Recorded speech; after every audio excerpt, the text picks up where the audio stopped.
Baju akikah Rayanza jadi sorotan. Warganet sebut harganya lebih dari UMK Bekasi. Rayanza Malik Ahmad, putra kedua Raffi Ahmad dan Nagita Slavina, baru saja melaksanakan akikah pada Selasa 8 Desember 2021. Momen spesial ini diunggah oleh pasangan tersebut melalui Instagram resmi keduanya.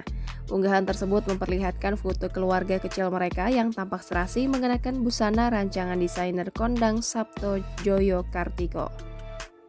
Busana berwarna putih gading tersebut tampak begitu elegan saat dikenakan oleh keluarga berjuluk Sultan Andara tersebut.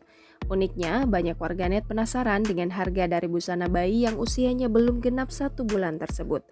Rayanza memang tampak menggunakan baju koko dengan detail bordir berwarna putih di bagian kerahnya. Baju ini membuatnya tampil kompak karena seragam dengan sang ayah dan kakaknya.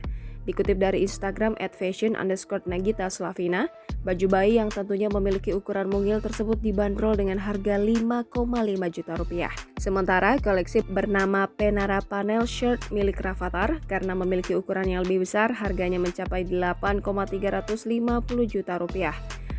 Tentu saja bagi banyak orang hal tersebut cukuplah istimewa, terlebih untuk bayi yang baru lahir. Tak heran unggahan ini mengumpulkan lebih dari 15.000 tanda suka dan beragam komentar lucu. Jangan lupa subscribe, share, komen, dan like ya!